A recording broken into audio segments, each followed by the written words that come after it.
Oke, selamat siang. Oke, pertama saya mau memperkenalkan diri saya sama organisasi Buddhis yang saya wakilin. Nama saya Bobo Pratama, gitu. Saya guru Buddhis dari organisasi namanya IBA. IBA itu International Buddhist Academy. Kita sekolah Buddhisme yang base-nya di Jepang, gitu. Jepang mas. Gitu.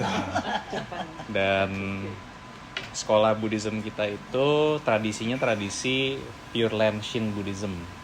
Itu kalau di Jepang namanya Jodo Shinshu. Ini Buddhism paling umum di Jepang. Mahayana, right? Mahayana, yes, gitu. Nah, kalau untuk aku sendiri, ya saya dulu filmmaker. Ya sudah. Gitu. Ya sudah. Ya kita. Okay. Filmmaker, belajar Buddhisme tujuannya mau bikin film lebih bagus. Tapi menemukan sesuatu dan akhirnya berhenti jadi filmmaker dan sekarang full time ngajar dharma seperti ini. Nah, terus sesi kita itu namanya Good Karma Lab. Yang ini kita jalanin sebulan 2 kali biasanya. Nah, kalau secara reguler saya ngajarnya online dan satu one on one gitu. Private ya private. Kurikulumnya contohnya kurang lebih seperti ini. Ada 40 topik yang dibahas. Wah, gitu. Tapi ya ini sesi online-nya seperti itu. Nah, kenapa aku ngejalanin Good Karma Lab? Karena aku nyadar di Indonesia tuh kata karma biasa konotasinya antara spooky, klinik atau enggak ya musibah gitu. Padahal karma sendiri kan sifatnya netral gitu. Nah, kenapa Good Karma Lab? Karena fokus Good Karma Lab itu belajar benih-benih kebaikan yang kita bisa jalanin sehari-hari gitu. Makanya namanya Good Karma Lab. Kenapa pakai kata lab? Karena kita belajar bareng, kita menganalisa diri kita bersama-sama gitu. Nah, isinya adalah kita pertama ada icebreaker dulu, kedua baru kita masuk ke cerita pendek. Jadi kita belajarnya lewat cerita pendek yang disampaikan dari master saya, namanya Takamori Kentetsu gitu. Pakai bahasa Bisa bahasa Inggris atau Indonesia gitu. Pakai bahasa Inggris Indonesia aja ya. Indonesia kasihan dah. Hai. Nanti aku tunjukin kamu ya. Oke, so untuk icebreaker-nya ini jadi aku punya senior di California. Dia kebetulan lulusan psikologi UCLA dan salah satu icebreaker yang disuka jalanin, dan ini penting juga untuk kita lebih kenal sama karma-karma yang ada di dalam kita. Itu apapun yang kalian rasain sekarang, mau itu kepedihan, mau itu sebuah kegembiraan, kalau misalnya dibayangkan secara visual atau sesuatu, seperti apa gitu. Siapa yang mau mulai duluan? visual ya. Nah, kalau nggak terlalu visual juga nggak apa-apa gitu. Yang penting bisa diekspresikan gitu. Nah, ini tante nih visualisasi nih. Seniman visual semua ya. Kayaknya mohon diulangi lagi pertanyaannya tadi gimana? Jadi apapun yang pancingannya tadi gimana? Jadi apapun yang kalian rasain, mau kepedihan, mau kegembiraan, coba divisualisasikan atau dikata-katakan jadi apapun, terserah, nggak ada batasan. Kalau saya Air. Ya. Oke.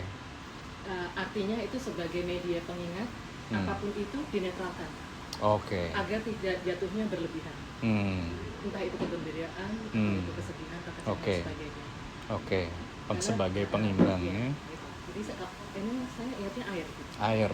Dan memang itu yang saya pakai ya. Kalau ada apa-apa ya udah jadi. Makanya hari ini jadwalnya mau kesana. berenang. Oke. Itu peran airnya seperti Iya, itu. betul. Oke. Next. Kalian dulu aja. Kamu. Jalan. Oke, kenapa?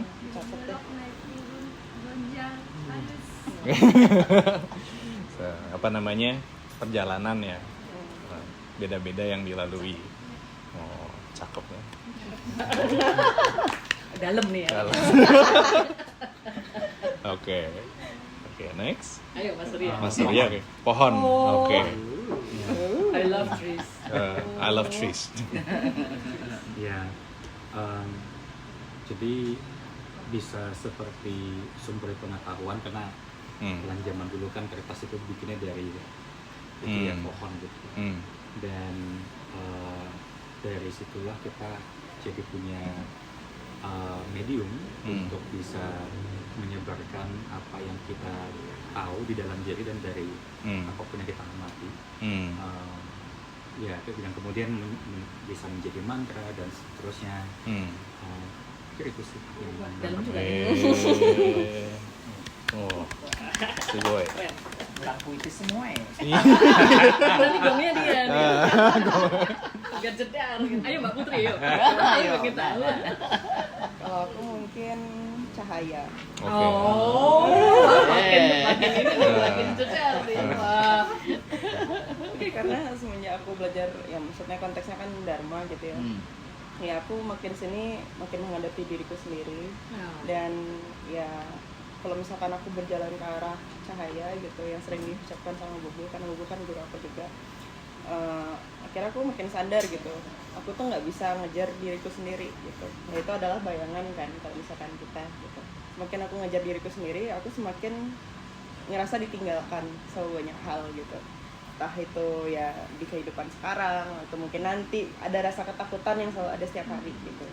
Cuman waktu aku belajar dharma, aku ngerasa aku ngikutin cahaya gitu. Makin hari itu kayak ya aku suka sih dengan kata cahaya itu sendiri, karena itu membuat aku bukannya menghilangkan rasa worry itu, tapi aku ada kayak guideline untuk kayak ya gitu, that's life.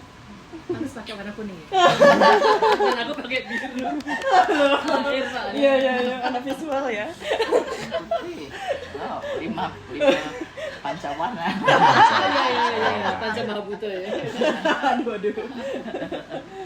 Ayo sekarang kita menunggu ujian PEMA. Shadow.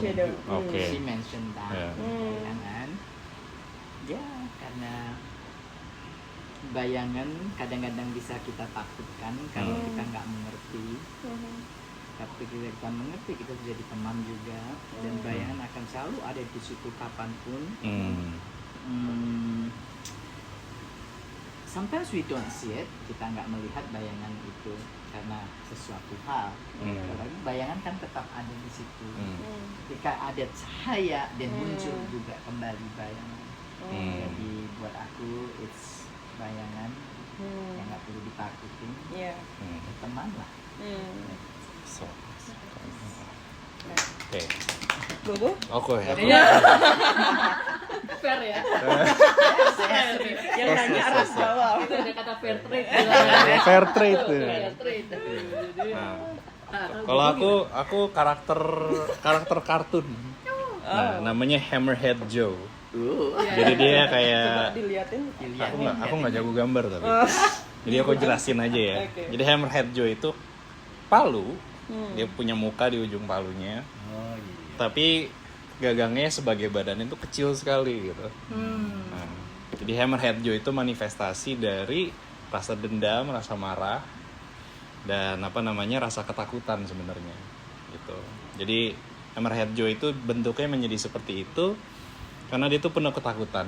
Dia takut kesepian, dan untuk menyelimuti rasa-rasa itu dia melindunginya dengan rasa marah, dengan rasa dendam yang membuat dia merasa kuat. Tapi di sisi lain kepalanya itu berat sekali, jadi dia sebenarnya nggak seimbang. Dia ngerasa dirinya kuat tapi dia gampang jatuh. Ya. Itulah si Hammerhead Joe ini. Ya, alright. Tetap ya, balik ke film lagi ya. Begitulah. Oke, so cerita kita hari ini itu cerita tentang salah satu murid dari Sakyamuni Buddha. Sakyamuni Buddha juga dikenal sebagai Gautama Buddha ya. Oke. Mungkin ada yang pernah dengar, mungkin ada yang belum. Namanya si Chuda Pantaka. Ya. Tapi ini yang bahasa Inggris. Aku ganti dulu bahasanya ya. Maaf ya.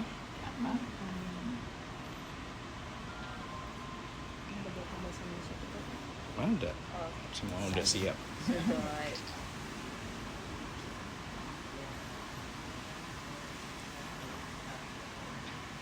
Nah, ini materi tentang Chuda Pantaka ya. Mas Surya kelihatan? Kelihatan. Ya. Nah, kalau dalam sesi Karma Lab ini, aku biasanya milih yang sukarela mau bacakan untuk semua. Semua suka membacanya. Ada yang mau membacakan, Putri ya boleh, silahkan. Dozo. Sony ini boleh taruh tengah sini biar Oke. biar suaranya. Iya. 48 ketakunan lebih hebat daripada kepandaian. Bertahun-tahun Chuda Pantaka membersihkan. Membersihkan apa tuh? Pelan-pelan nih. Iya. Chuda Pantaka salah satu murid terkenal dari Sakyamuni. Sejak lahir dikenal lambat dalam memahami. Bahkan tidak bisa mengingat namanya sendiri. Suatu hari Sakyamuni menemukannya sedang menangis dan dengan lembut bertanya, "Mengapa kamu begitu sedih?"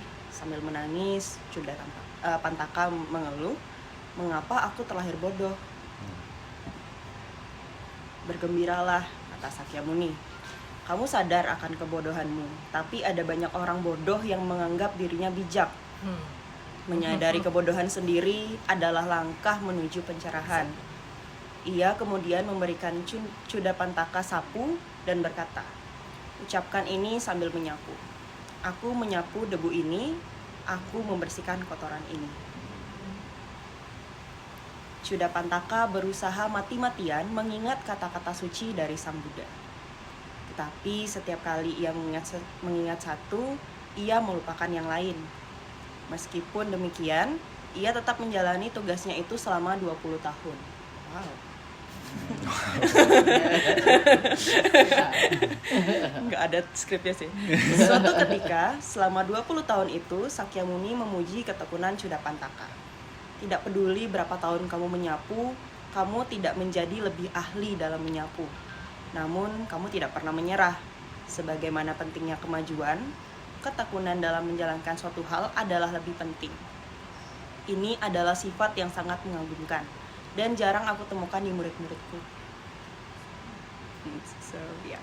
Dan pada akhirnya Chuda Pantaka menyadari bahwa debu dan kotoran tidak hanya menumpuk di tempat yang ia sangka, tapi juga di tempat yang tidak ia duga. Ia berpikir, "Aku tahu aku bodoh, tapi mungkin masih banyak kebodohan dalam diriku yang belum kusadari." Pada akhirnya Chuda Pantaka mencapai pencerahan sebagai seorang arhat. Oke, tingkat spiritual yang sangat tinggi. Selain karena bertemu guru agung dan ajaran sejati, keberhasilannya diraih melalui tahun-tahun panjang penusaha dan ketekunan. Oke, so ini cerita hari ini. Thank you Putri. Hai. Nah, jadi bisa ditebak ya, apa karma baik, tema karma baik yang kita akan bahas hari ini adalah bersih-bersih. Bersih-bersih. Aku Oke. belum bersihin kamar tuh ya. Sama. Aku nyapu juga. Bersih-bersih. Weekend ya. Bersih-bersih, nyapu gitu kan. Nah, jadi itu topik utama kita hari ini. Ya, dari si Chuda Pantaka ini ya. Nah, Chuda Pantaka itu ya dicerita yang sering diceritakan di Buddhisme ya, dia bukan orang yang pandai gitu. Ingat namanya sendiri nggak bisa kan. Tapi dia sangat persisten, bisa bersih-bersih selama 20 tahun Betul. gitu, konsistensi gitu. Tapi tetap nggak inget, nggak bisa ngejalanin sesuai sama apa arahannya Buddha gitu kan. Tapi meskipun seperti itu dia bisa mencapai pencerahan arahat. Pencerahan arahat itu ya intinya di Buddhisme tuh banyak tingkat pencerahan. Arahat itu salah satu yang tinggi sekali gitu. Bukan tidak mudah lah untuk dicapai. Nah, tapi bisa dicapai oleh Chuda Pantaka.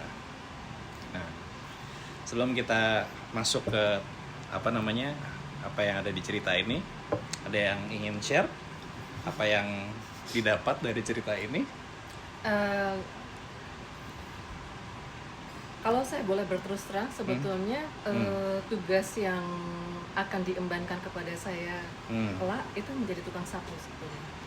Dan tidak seorang pun yang percaya. Mereka menganggap, oh itu simbolik aja Marinta, kamu nggak mungkin beneran jadi. Enggak, karena saya udah dapat vision itu gitu. Di mana saya belum tahu, tapi itu tempatnya banyak sekali pohon yang besar sekali. Dan dilatihnya sudah mulai dari sekarang. Jadi sekarang saya memang sedang kembali berkebun. Gitu. Dan saya memang dari kecil senang sekali dengar suara sapu lidi itu ya. Atau melihat orang nyapu tuh senang sekali. Itu dari kecil. Tapi bahwa akhirnya amanah atau tugas atau peran sebagai tukang sapu itu mungkin visionnya dari setahun yang lalu. Jadi saya udah nggak bareng sama Ugian Pema lagi. Ugian Pema udah pindah ke Jakarta gitu ya. Nah sejak itu saya dapat visionnya itu. Jadi Maha itu salah satu bagian proses saya. Jadi saya jadi oh ya betul juga ya. Jadi ini tidak hanya masalah bersih-bersih, tapi ada masalah ketekunan. Saya sangat bisa merasakan sudah pantakan. Karena saya juga sadar bahwa ini saya juga banyak hal yang bodoh-bodoh ini yang harus saya saya telusuri terus saya dan nggak usah pakai ambisi tertentu ya kan sudah pantakan juga nggak ada ambisi pokoknya dia menjalani aja gitu, sesuai kemampuan practice itu aja. Thank you. Sama-sama. Yang lain gimana? Silakan Mbak Kurnia atau Mas Surya dulu. Aku teringatnya jadi kebetulan keponakanku menderita autism. Dan kalau dalam istilah generalnya kan neurodivergent ya. Terus aku merasa juga setiap orang pasti punya certain degree of neurodivergent termasuk aku gitu. Dan ketika diceritakan lupa, aku tuh sering lupa banget ya ampun. Jadi tiap hari itu berasa seperti riset. Kayak aku hari ini mau ngapain ya gitu ya. Dan kebetulan kebiasaan menyapu itu suatu kebiasaan yang aku lakukan ketika aku lagi nggak tahu mau ngapain. Ngepel, ngelap gitulah gitu kan ya. So I can relate to that story. Dan ada beberapa rasa kan yang aku terima ketika tadi Mbak Marinta cerita tentang itu. So one day I had a vision about tukang sapu. Oke, kita ketemu ya. Tukang sapu hari ini ya. Jadi dia kalau dalam vision ini dia sudah nenek-nenek. Dan tiap hari itu dia nyapu terus. Dan begitu selesai udah minum teh segala macam, dia tuh cuma duduk dia ngapain ya? Dia seperti ngobrol dengan cahaya. Jadi seperti ada tiang gitu. Dia ngobrol aja dengan cahaya tanpa suara. And that teach me a lot of things tentang life is simple dan itu ya it's a way to remember ourselves through that. Udah itu aja. So. Thank you for sharing. Ayo selanjutnya Kak Kurnia. Ayo Mbak Kurni. Saya Intinya kalau soal ketekunan ini aku di profesiku ini aku merasa masih banyak yang belum aku pelajari dan masih banyak yang harus aku pelajari dan masih kualitasku masih ya di bawah. Iya. Karena ketekunan yang tadinya aku merasa aku kayaknya belum bisa ini. Tapi karena ada yang pesen terus ya udah aku cari. Gitu. Bisa ternyata. Jadi ketekunan bisa lah. Jangan sudah arhat ya. Iya. Dalam hal menjahit ya. Menjahit. Belum masih Ya apalagi menjahit ya. Menjahit itu urusannya sama benang. Iya. Itu ketekunannya nomor 1 tuh. Dan tidak semua orang bisa menjahit. Sebenarnya itu jalan Dharma Karka itu lewat benang. Luar biasa nih. Very. Thank you for sharing. Ayo, Kira. Silakan. Kalau mendengar Buddha kan punya 10 ya, 10 student. Ya. Suja Pantaka itu sebenarnya ya aku merasa mengidentifikasikanku ke situ. I always said I am the most stupid one. Just because ketika aku belajar ini kan aku diciduk masuk ke ranking 1 dari orang Buddhis di sini. Aku akan sebut nama supaya nggak ini ya. But itu udah ranking 1 yang dimana orang katanya udah nggak bisa masuk ke situ kecuali yang dipilih dan nggak boleh share. Ketika aku melihat itu, aku itu paling tua. So orang selalu panggilnya Om Paul, kan namanya Paul. Om Paul semuanya. Om Paul anak muda. Oh boy, you're very very smart. Ya, dalam belajar itu hafal. Aku, aduh, namanya nama sekarang aja nggak hafal. Aku benar-benar merasa terbodoh murid dan it's kind of discouraged because aku itu orang profesionalis. Frustasi kan, ini nggak bisa. Terus dikasih nama sama. Namamu siapa? Paul. Bukan. Kayak lupa. Jadi benar-benar aku tuh mengingatkan sama sekali dan it's not easy karena setiap hari pagi siang malam kan isinya hanya belajar. Makin frustasi. Bahasanya bahasa Tibetan lagi kan karena ini tantra. Tapi ya akhirnya I kept going dan banyak orang bilang bahwa aku tuh stres mungkin sakitnya waktu itu. Jadi, ya whatever lah, I survived. Then I met my second teacher, bawa ke Himalaya. Very simple karena ketika dibawa aku dimasukkan ke sebuah monastik yang dimana konotasinya adalah the Harvard of all the Nyingma all over the world, Karnataka di Mandroleng University. Again, I was like one of the oldest students ever, lainnya masih teenagers.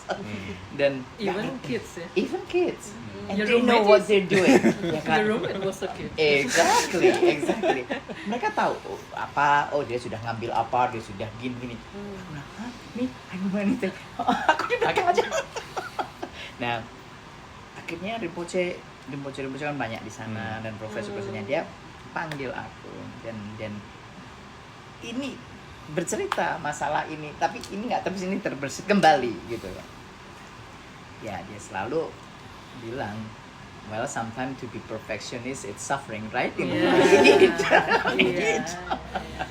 Jadi akhirnya I realize that nggak apa-apa, tekuni saja ini karena semua itu sudah karma, kan? Jadi nggak perlu dikhawatirkan, nggak perlu dikejar, nggak perlu diapapun. Dan waktu itu ya bener-bener pengalaman one after another, ketemu Jet Sunma, ketemu The Holiness Dalai Lama, ketemu semua guru-guru tinggi tanpa aku sama sekali mengejar atau apapun. It's just boom, yuk ambil kopi ini. Dan di situ I realize it's buat apa ya kemarin aku khawatir, apa ya aku harus begini harus begitu. Ternyata aku pun bisa begini. Bahkan mang-mang yang sudah berpuluh-puluh tahun di sana dia bilang, even us cannot meet all those people and you dan kamu tuh nggak bisa apa-apa loh. Iya benar, aku nggak bisa apa-apa, but you can. So that means mereka bilang bahwa ini adalah jejak karma. Kamu jangan fokus di I'm not good enough, I'm not this, I'm not that. So that is there you go. Putri. Cahaya nih. Aduh, dari mana dulu ya? Mungkin dari yang aku sedang rasakan sekarang kali ya. Maksudnya aku kan masih muda, maksudnya secara umur. Tapi kalau secara pikiran ya nggak tahu, biar orang yang menilai gitu. Sampai bahkan aku dibilang apa ya, kayak kadang teman-teman tuh banyak yang bilang aku cringe gitu, kayak misalkan bilang kamu kenapa sih, kamu terlalu, misalkan kadang kan aku mungkin kalau misalkan aku sering gaul sama orang yang lebih apa ya, lebih dewasa, lebih di atasku, mungkin wisdomnya beda banget gitu. Jadi aku kan menangkap itu dan aku nge-collect ke diri aku, tapi aku jadinya sensitif banget. Kadang aku tuh secara nggak sadar suka ngekritik atau mungkin kayak langsung apa ya, mungkin peduli gitu base-nya gitu, aku peduli sama orang, langsung ngomong gitu kadang kayak kamu kok gitu sih, jangan kayak gini. Maksudnya bukan mau ngajarin, tapi kayak aku peduli misalkan sama mama sendiri, sama kakak, terus apa segala macam. Cuman nggak semua orang bisa nerima itu kan. Dan aku ngeliat di sini ya apa ya, aku kan kadang dicapnya tuh kamu so pinter banget sih atau apa sih, padahal bukan itu maksud aku. Cuman kan mungkin dari cara komunikasi yang segala macam, dan aku akhirnya belajar mungkin karena aku ngerasa kok jadinya kesannya salah gitu. Maksudnya aku kan di sini kayak trial and error terus, belajar nge-collect gimana cara komunikasi, kuliah komunikasi, terus belajar psikologi, semuanya aku pelajarin gitu. Cuman aku pusing kan, kayak aku nggak nemu titik cerahnya nih, pencerahannya nih, kok semakin aku malah yang jadinya tersesat gitu, kayak krisis dan identitas lah gitu. Terus akhirnya aku menyadari ya ternyata itu adalah siklus untuk hidup ini gitu. Maksudnya ya semakin aku tahu, semakin aku ngerasa aku nggak tahu apa-apa gitu.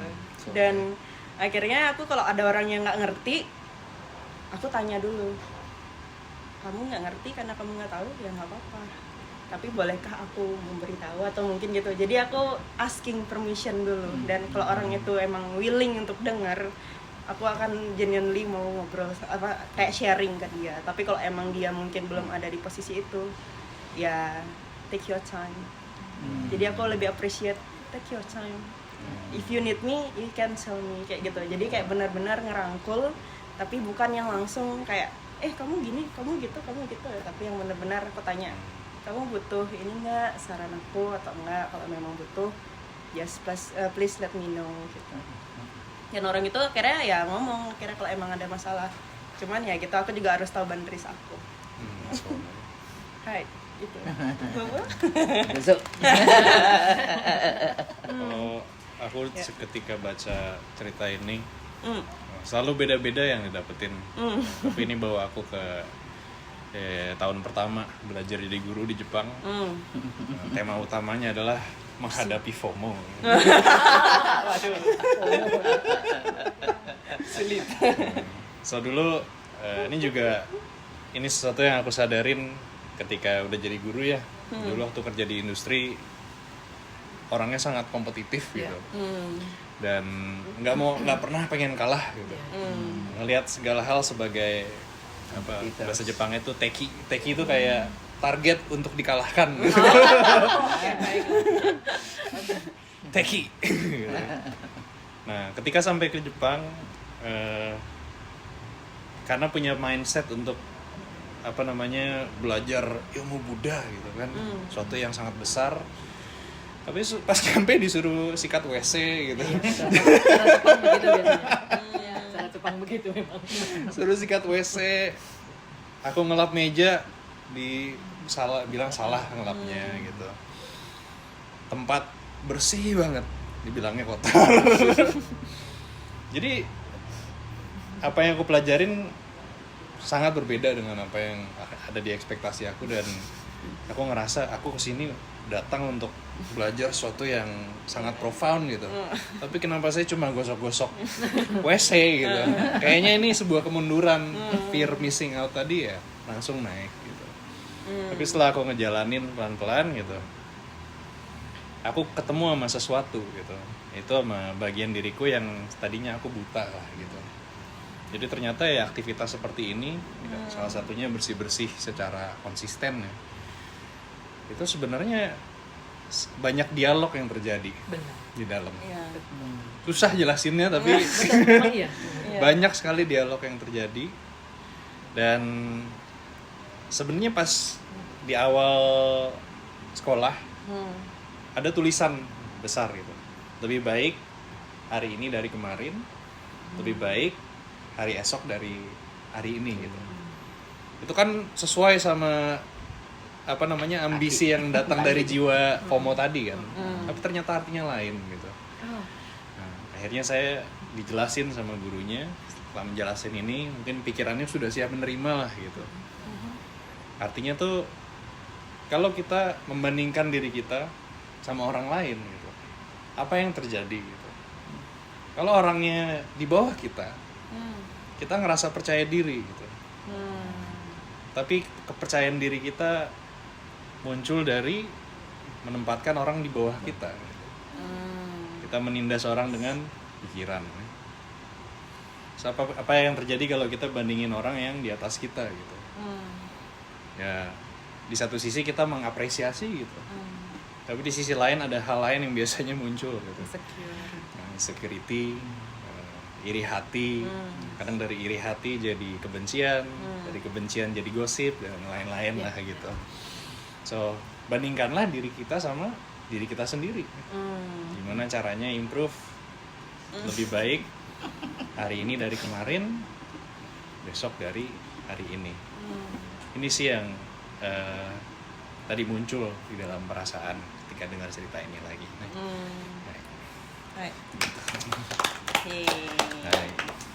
Nah, so ada beberapa poin yang baiknya kita bahas lagi ya. Nah, yang pertama ya, yang jelas yang ini ya. Menyadari kebodohan sendiri adalah langkah menuju pencerahan. Ya, Exactly. Ya, Ada yang mau share soal poin ini? Saya nggak akan belajar. Ya, gitu ya.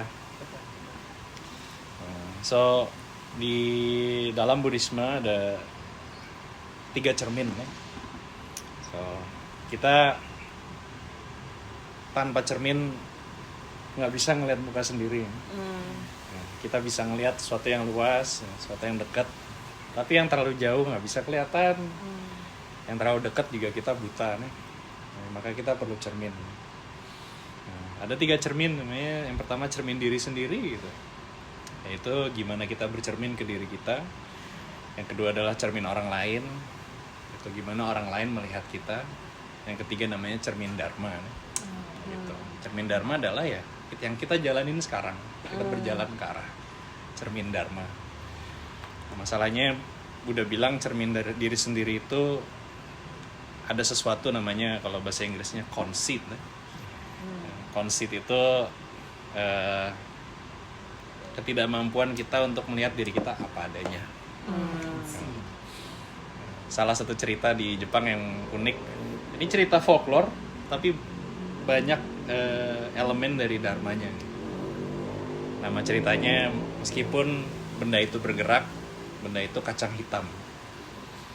Ini jadi ada cerita dalam cerita ya. Oke. Ada visual gitu. Siapkan. Ada scene lain. So, ada 2 orang berdiri gitu kayak di sinilah gitu. Ada benda warna hitam di lantai. Yang satu bilang, itu serangga gitu. Nah, temennya bilang, bukan gitu. Itu kacang warna hitam gitu. Terus bendanya bergerak gitu. Berarti jelas bukan kacang hitam kan. Nah, tapi orang yang bilang, oh meskipun itu bergerak, saya nggak mau peduli gitu. Ya, itu salah satu sifat yang namanya conceit gitu. Nah, kenapa Buddha mengajarkan kita bersih-bersih gitu? Bersih-bersih itu kalau di esensi saya bilang fondasi dari pertapaan katanya. Nah ya, kita bertemu sama diri kita sendiri dengan menjalankan hal yang kesannya simpel nih. Begitu. Ada yang mau ngasih tambahan atau mau share sesuatu dari kalimat ini? Menyadari kebodohan adalah langkah menuju pencerahan. Kalau dengan kalimat itu tidak, tetapi tadi ini pertama kalinya saya mendengar kata cermin dharma. Dan itu sangat menggetarkan ya, getarannya kuat sekali. Jadi sekarang saya paham bagian tema untuk karya Maha, kenapa karya terakhir itu adalah bentuknya cermin. Ternyata itu maksudnya adalah cermin Dharma. Ini nanti kami terlibat dalam satu karya judulnya Maha, sebenarnya kependekan dari Maha Jiwa. Maha Jiwa. Dipersiapkan untuk nantinya dibawa ke Jepang. Karena di satu tempat Jepang, namanya Toyama itu ada museum. Toyama? Iya. Saya dari Toyama.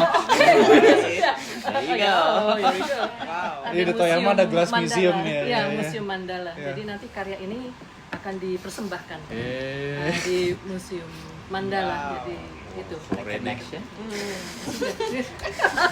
Tempatnya sama. Wow. Iya sudah. Cermin Dharma, terima kasih. Karena saya masih bertanya-tanya kenapa kami diarahkan untuk mempersiapkan cermin. Itu cermin. Sebetulnya pada waktu itu poinnya adalah jadi penghormatan kepada agama mungkin yang tertua di Jepang, yaitu Shinto. Dewi Amaterasu. Dan salah satu benda yang menjadi representasi Dewi Amaterasu itu adalah cermin. Makanya kami diarahkan bikin cermin. Tapi kan saya bertanya-tanya. Saya sampaikan ke satu seniman topeng di Ubud. Saya hanya mengatakan saya melamar. Apakah bersedia? Oh, saya bersedia, Mbak Marinta.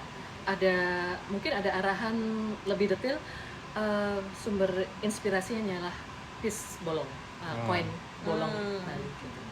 Ya sudah, akhirnya dikerjakan. Ada cermin kotak ditaruh di tengah. Setelah itu ada koin Bali, itu Achintyo. Artinya Dewa Shiva sedang menari. Karena yang membuat adalah orang Bali ya.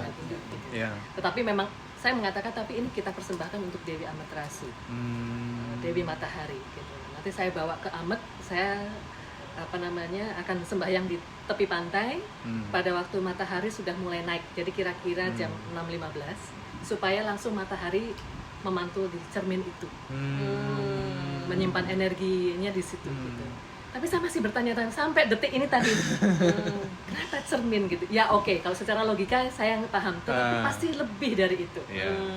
Ternyata cermin Dharma. Artinya karya Maha ini sebenarnya menjadi cermin buat mereka nanti yang memang tergerak hatinya untuk datang ke Toyama, ke Museum Mandala, dan hadir menyaksikan persembahan. Terima kasih banyak. Terima kasih banyak. Terima kasih teh. Ya, sudah terjawab. Oke, next point ya. Next point nih. Dan satu lagi, cermin yang kotak itu sebetulnya cermin yang saya temukan di dompet milik ayah saya. Ayah saya sudah meninggal tahun 1997. Waktu saya pindah ke Bali, saya menemukan dompet milik ayah saya. Saya bawa aja. Saya tidak sadar bahwa ternyata di dalamnya ada itu cermin dan betul-betul persegi, bujur sangkar gitu. Yang menarik, ya karena sudah disimpan di dalam tempat yang tentu saja agak-agak lembab ya, dan tidak pernah saya buka-buka. Ada ini stain ya. Stain. Dan saya menyampaikan kepada seniman topeng itu, Gus Rajastra, ini tidak perlu dibersihkan. Biar saja ada noda-noda itu, karena sebetulnya melalui karya nanti yang dihasilkan melalui tangan Gus Rajastra, mereka yang melihat itu seperti yaitu bercermin melihat diri dan menerima yang kotor-kotor itu diterima saja, nggak usah itu. Jadi saya tadi itu tadi itu. Kalau ini tadi kan belum disebutkan cermin Dharmanya ya, baru nyapu ya untuk melihat apa yang ada di dalam diri kita ini gitu loh ya. Gitu. Setelah itu baru ditutup dengan cermin Dharma. Jadi saya terima kasih. Sampainya saya pulang dari sini harus menulis. Nulis lagi.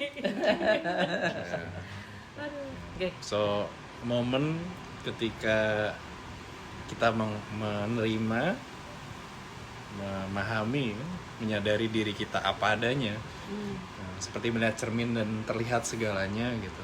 Itulah momen ketika kita benar-benar di depan cermin Dharma. Nah, disitulah kita mencapai namanya kalau di Buddhisme ini ya, namanya Ichinen Ojo. Nah, itu absolute happiness namanya. So very profound work. Hai. So, nah next yang aku pengen bahas adalah, nah ini Juda Pantaka menyadari bahwa debu dan kotoran tidak hanya menumpuk di tempat yang ia sangka, tetapi juga di tempat yang tak ia duga. Ini kira-kira apa ya maksudnya? Menyadari debu dan kotoran tidak hanya kalau dari pengalaman saya pribadi, kalau di saat kita sanggup menjelaskan sampai ke alam bawah sadar kita, biasanya banyak kejutan-kejutan. Oh, ternyata saya masih marah ya. Itu. Itu. Oke. Thank you. Tapi memang kuncinya itu sanggup jujur pada diri sendiri. Dan maha jiwa, jadi berjiwa besar. Karena bagaimanapun juga kita dikaruniai ego itu kan pengennya kita yang datang. Cakep lah, perfect atau apa. Kalau agama Samawi kan mengatakan sesuai dengan gambaran Allah kan gitu ya. Jadi kita kan mikirnya kan ya tentu kita seakbar itu juga gitu. Nah, ini nih perlu cermin nih. Perlu cermin nih, dan jujur ya memang ternyata masih ada jerawat, ada flek-flek ya. Jadi kita itu bukan filter yang kita butuhkan sebenarnya. Kita butuh cermin. Real mirror. Ya, real mirror. Benar. Oke. Yang lain? Kang Surya kayaknya pengen share sesuatu. Ya sih, tadi ketika ngomong cermin, kebetulan tadi pagi saya bermediasi dengan teman. Oke. Dan kita menggunakan objek cermin. Oke. Sebagai medium untuk kita mengenal alam bawah sadar dan sebenarnya apa yang jujur terjadi di dalam situ. Betul. Udah sih. Jadi caranya bagaimana kalau boleh tahu? Meditasi dengan cermin caranya? Jadi aku membimbing dan jadi aku mungkin sebutannya cerminan jiwa ya, atau cerminan hati lah gitu ya. Jadi kita relax dulu, terus aku guiding, lalu ketemulah cermin, masuk ke dalam dunia cermin, terus ada cahaya. Prosesnya nanti aku jelaskan. Tapi eventually setelah dia selesai, aku minta dia untuk melihat cermin dan pertanyaannya sederhana. Ada cermin secara fisik cermin? Enggak, atau di dalam diri. Ya, di dalam diri. Dan pertanyaannya siapa saya? Oke. Sudah gitu. Itu pertanyaan. Ini bukan hipnoterapi. Bukan. Oke. Bukan. Luar biasa. Pertanyaan sangat penting. Ya. Sangat penting. Jadi nyambung juga. Dan ketika tadi disebutnya tidak di tempat yang ia sangka, tapi juga di tempat yang tidak ia duga. Exactly. Itu yang berulang kali memang banyak dirasakan oleh saya dan orang lain. Ada layer-layer lain yang overlook ya. Kita pasti punya blind spot kan. Jadi kadang-kadang kita nggak bisa melihat tanpa cahaya gitu. Dan kadang-kadang kita perlu melihat di dalam kegelapan juga. Gitu. Satu hari saya mungkin singkat aja. Suatu hari itu jadi saya backgroundnya terapis. Salah satu yang saya lakukan adalah saya terapis. Dan satu hari itu saya megang satu klien yang ini pertama kali saya temukan orang yang visionnya itu inverted. Jadi inverted. Okay. Jadi dia melihat itu the negative space-nya yang dia lihat. Kayak mungkin ketika kita pakai kamera tapi red light ya gitu ya. Gitu kan. Aku melihat badannya kayak organ dalamnya dengan apa yang dia pakai, dengan cara dia melihat sesuatu gitu. So I can see her organs dan tulangnya dan segala macam kayak X-ray gitu, dengan menggunakan pandangan dia. So that's when I know bahwa melihat dalam kegelapan itu juga penting banget. Persis. Saya punya pengalaman itu baru saja. Saya membimbing ibu saya untuk, mohon maaf ya, jadi saya mendapat tugas membimbing ibu saya untuk mempersiapkan diri menghadap Tuhan. Oke. Jadi caranya memang ibu tidak perlu memakai kacamata. Jadi kan karena glukoma, jadi yang dilihat itu kan semua hanya samar-samar. Tapi karena itulah akhirnya bisa melihat sesuatu yang sifatnya lebih metafisik. Gitu.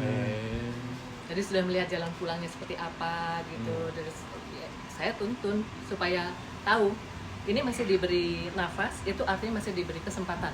Mungkin ada sesuatu yang memang harus diselesaikan dulu baru. Gitu. Oke. Jadi itu memang betul melihat kegelapan ya. Betul. Nggak terang benderang begini. Wah keren. Terima kasih. Yang lain? Nggak harus, kalau memang kamu mau nggak apa-apa, jangan merasa terpaksa. It's okay. Putri Ya. mungkin? Putri mungkin? Apa ya? Nggak harus nih. Ya. Daijoubu ya. Bagus juga ya, nggak harus. Daijoubu ya. Kalau bersih-bersih, tapi juga tempat yang tidak diduga, bersih-bersih ya. Cleansing ya. Apa ya, mungkin untuk daily life mama aku tuh ya mungkin tipikal mama yang apa ya itu sih banyak sih sebenarnya lapisannya. Bisa jadi mamaku juga cerminan aku, mungkin ya bukan mamaku, aku adalah cerminan dari mamaku secara genetics gitu. That's why mungkin apa yang dia lakukan ke aku tuh mungkin aku copy, atau mungkin yang emang udah DNA-nya seperti itu gitu. Dan tentang bersih-bersih ini tuh mamaku suka bersih-bersih, dan aku udah awalnya tuh suka yang marah, kayak yang kesel gitu, karena kan kadang mama bersih-bersih tuh kadang ngomel gitu ya, kayak kamu tuh jangan di sana lah, jangan di sini lah, pokoknya ngomel gitu. Aku sempat yang ke-trigger kayak ya maksudnya ya bersih-bersih jangan marah-marah atau segala macam, maksudnya jangan kritik, jangan maksudnya ngomong yang nggak genah lah gitu. Terus akhirnya aku sadar gitu, itu ternyata ya mamaku sedang menjalankan dharma gitu, maksudnya dalam artian ya dia bersih-bersih. Ya, termasuk itu katarsis kalau untuk ibu rumah tangga penting memang. Saya ibu rumah tangga soalnya. Katarsis. Dan waktu aku sempat tinggal sendiri, waktu itu ngekos gitu, aku ngerti seberapa pentingnya bersih-bersih itu untuk menemukan diriku sendiri, dan aku akhirnya ngomel juga ternyata gitu, padahal nggak ada orang gitu. Terus aku langsung kayak deepnya tuh ya mikirnya, wah ternyata ya mamaku, ya aku juga cerminannya sama, maksudnya kayak aku ngeliat diriku sendiri ada di mamaku dan sebaliknya gitu. Dan akhirnya menerima itu, dan setiap dia bersih-bersih ya aku semangatin. Ya maksudnya bantuin juga, cuman kalau misalkan ini ya aku bilang ya aku belum bisa bantuin gitu, misalkan ya terima kasih udah bersih-bersih gitu. Ya gitu sih, jadinya ya outputnya beda gitu, ekspresinya beda, karena kita kan sebagai manusia tuh yang dilihat secara badan ya gitu, karma yang kita lakuin gitu, bukan yang pikiran aja, tapi kan kita bertutur kata juga dilihat sama orang lain. Ya dulu mungkin aku nggak appreciate itu, dan maksudnya itu perjalanan dharmanya dia, karmanya dia. Ya mungkin karmaku juga, akhirnya aku ngeliat diriku sendiri tuh, wah ternyata emang gitu ya, kalau bersih-bersih tuh nemuin diri sendiri gitu. Bener. Jadi dia ekspresiin itu tuh harusnya aku udah peka gitu, ternyata ya itu, maksudnya itu adalah mamaku. Bahkan mamaku sendiri kadang aku nggak kenal, ya mungkin aku juga belum kenal diriku sendiri, tapi akhirnya kita seenggaknya semakin mengenal dari situ. Itu jadi media bersih-bersih ini gitu. Ya jadi ya aku kadang kalau misalkan mamaku udah mulai ngomel, bukannya aku adu mulut, tapi aku bilang, mah jadi gini, yang aku rasain kalau mama kayak gitu tuh kayak gini loh gitu. Jadi udah bisa ngobrol tuh, yang sebelumnya kita kayak empatinya keluar. Terus kalau misalkan setiap aku batuk, ya aku bilang, mama nggak sadar selama ini kita sama gitu. Jadi gitu sih, mungkin jadi dapat media untuk bisa berhubungan sama orang terdekat dari media bersih-bersih ini gitu. Jadi itulah yang mungkin kotoran yang tidak aku duga sebelumnya, tapi ternyata itu adalah yang harus diterima gitu. Subarashi. Luar biasa Putri. Hai. Udah tadi. Ya dia belum loh. Oke. Ya. Dia belum. Oke. So kalau yang aku pengen share dari poin ini adalah satu kata, kalau bisa dijadiin satu kata adalah berdialog. So kita manusia itu di beberapa abad kebelakangan bisa memproduksi barang dengan sangat-sangat efektif, sangat efisien, sangat cepat gitu. Misalnya dulu untuk bisa bikin gelas seperti ini aja tuh mungkin butuh lama sekali gitu. Sekarang kita tinggal buka kantong kita, tinggal buka aplikasi, kita bisa nemuin, kadang-kadang dapat harga yang sangat murah juga gitu. Kita apa namanya, sekarang tuh kalau beli es serut paling berapa ya, nggak nyampe 10.000 nih. Kalau di kampung lebih murah. Lebih murah gitu. Es campur 2.000 Ya. dapat di kampung. Dulu ada zaman makan es itu makanan raja gitu. Betul. Karena untuk dapat es jauh kan, harus dibawa di peti, Iya. lama-lama dia meleleh gitu. Tapi karena kita mendapatkan sesuatu dengan mudah ini, di perjalanan tersebut banyak yang kehilangan arti.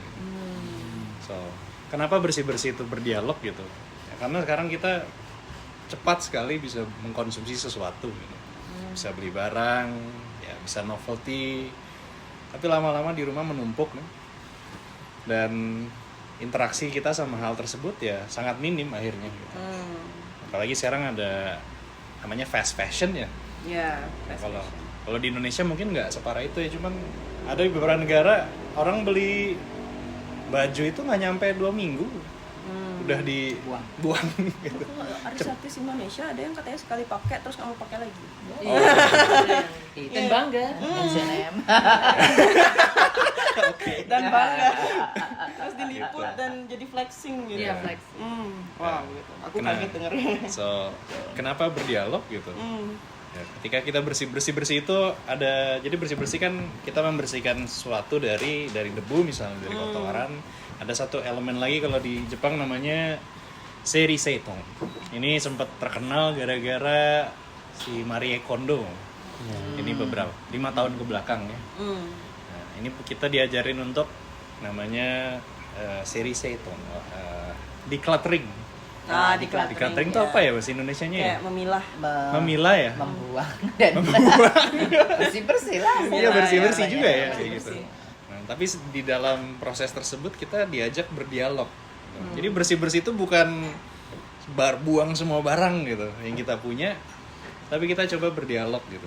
Kamu di sini tuh kenapa ya? Gitu. Kapan ya aku dapat kamu gitu? Kamu kira-kira lebih baik sama aku atau enggak gitu. Nah, kita sering punya sesuatu itu kita nggak tahu gitu. Apa namanya, biasanya perintilan-perintilan kecil gitu, baju gitu, kadang masih bagus gitu, tapi kita jarang berdialog sama mereka. Kamu tuh nggak pernah saya pakai gitu, kenapa ya gitu. Nggak pernah kita ajak berdialog gitu. Nah, dengan melakukan seperti ini sebenarnya kita tidak berdialog dengan barangnya gitu, Sama diri sendiri. tapi kita berdialog sama diri kita sendiri nih.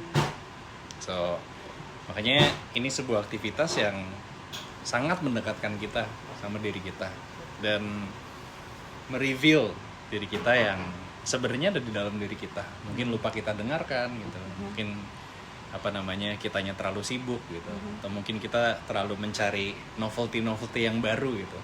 Tapi sebenarnya mungkin yang kita cari udah ada di situ dari lama.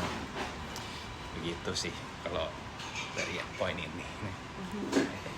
Terima kasih. Saya tuh kalau dengar kata dialog tuh langsung ingat Gus Dur terus. Dia langsung gudur. Gus Dur. Ya, karena kan beliau anu ya. Apapun itu ya. Ya dialog gitu. Dialog. Gitu. Hanya itu. Iya. Cuma orang menganggap kalau yang namanya dialog harus dengan pihak luar ya. Iya, dengan iya, pihak iya. lain ya. Nah, Iya. ini juga perlu diajak dialog sebetulnya. Internal Kan? dialog. Oke. Banyak yang terabaikan. Hai. Cuma ya itu, kalau bersih-bersih berdialog sama barangnya nanti lama-lama nggak jadi dibuang ya. Disimpan lagi. Ya. Jadi hoarding akhirnya. Jadi kalau mau jadi guru tuh kita ikut namanya Gakuin. Gakuin itu bahasa Inggrisnya Buddhist Academy.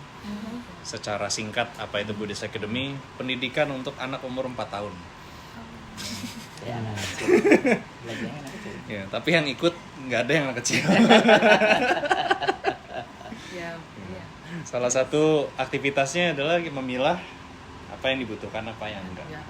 Kalau yang enggak, kalau ada nilai sentimental, mungkin bisa disimpan. Gitu.